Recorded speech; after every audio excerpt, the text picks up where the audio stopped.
제가 얼마 전에 삼삼원정대 리뷰할 때 스토리충은 환장할 게임이니 다들 모여라고 했었죠. 이번엔 반대입니다. 스토리고 나발이고 다 찢어버리는 둥가이와 함께 액션충들 다들 모일 차례입니다. 5월에 기대되는 게임이 뭐냐고 물어보신다면 단연코 이 녀석일 겁니다. 운 좋게도 제품키를 지원받아서 미리 플레이를 해볼 수 있었습니다. 저 요돼지 항상 결론부터 말하는 돼지죠. 우리가 기대했던 것들 그대로 들고 나온 갓게임입니다. 여태 제가 둠 시리즈를 심도 있게 해오질 않았지만 비슷하면서 많은 게 변했다고 해야 될까요? 여전히 스피드한 게임이긴 하지만 전작들과 비해 무게감이 좀 더 생긴 느낌입니다. 일단 6개의 난이도가 있습니다. 실제 난이도는 4단계로 되어 있고 대혼란과 최악의 악몽은 페널티가 존재하여서 극악이긴 하더라고요. 당연히 저는 제일 중앙에 포진하고 있는 엄청난 폭력 난이도로 했습니다. 이게 노멀 플레이인 줄 알고 했는데 플레이할수록 생각보다 매콤해가지고 현재는 한 단계 내려서 다덤벼 난이도로 플레이하고 있습니다. 이게 저에게는 딱 적당하고 재밌고 시원시원하게 즐기긴 좋더라고요. 일단 제 실력 기준으로 말씀드리자면 그냥 평범한 아저씨 정도의 실력이긴 한데 특히나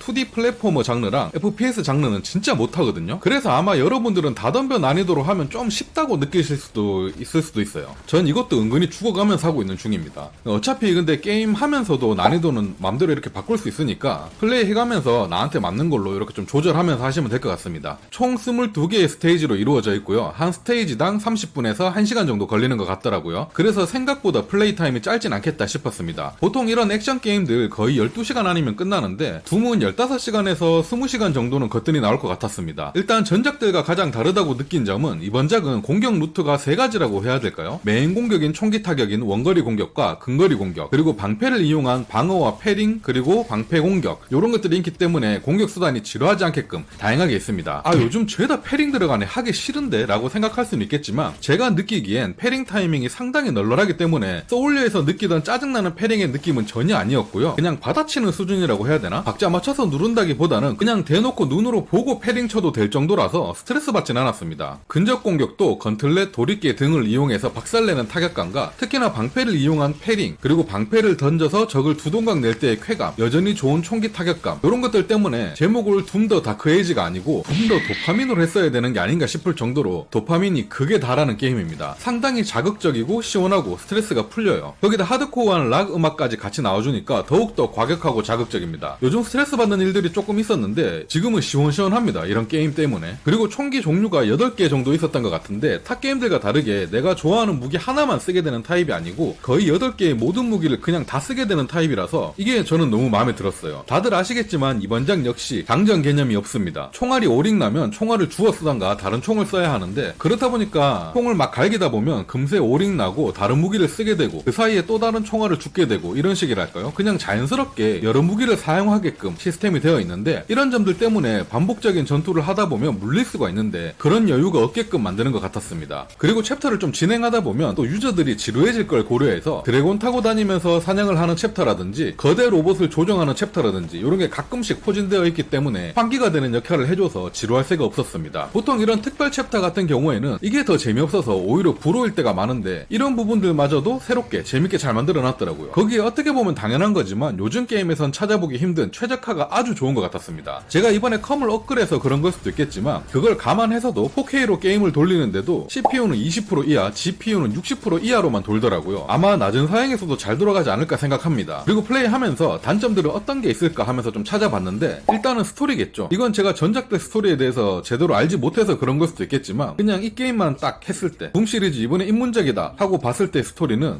굳이 안 봐도 된다 정도, 그냥 스킵해도 된다 정도의 스토리였던 것 같습니다. 근데 애초에 게임 장르 자체가 개뿌시기만 하는 게임이라서 이걸 단점이라고 하기에는 좀 애매한 감이 있네요. 그리고 이건 그냥 저의 예상일 뿐인데 저는 차멀미나 배멀미는 엄청 심한 주제에 게임할 때 3D 멀미는 전혀 없는 사람입니다. 그래서 전혀 느끼지를 못했지만 이 게임이 1인칭 게임인데다가 FPS 장르다 보니까 화면 전환이 빠르고 해서 휘릭휘릭 움직이다 보면 3D 멀미 심한 분들은 좀 어지러울 수도 있을까라는 생각이 좀 들긴 하더라고요. 근데 또 최적화가 아주 잘 되어 있어서 화면 전환이 부드러운 편이라서 또 괜찮을 것 같기도 하고 이건 제가 3D 멀미가 없는 사람이라서 어떻게 말을 해줄 수가 없네요. 마지막으론 대부분의 길찾기가 이정표만 따라가면 되기 때문에 상당히 편하게 되어 있는데 가끔 가다가 몇몇 맵에서 이정표 표시가 너무 도착 지점으로만 표시되어 있어서 가는 길을 헤맨 경우가 몇 번 있었습니다. 빨리 진행하면서 적들을 좁히고 싶은데 길 못 찾아서 헤맬 때 짜증이 확 나더라고요.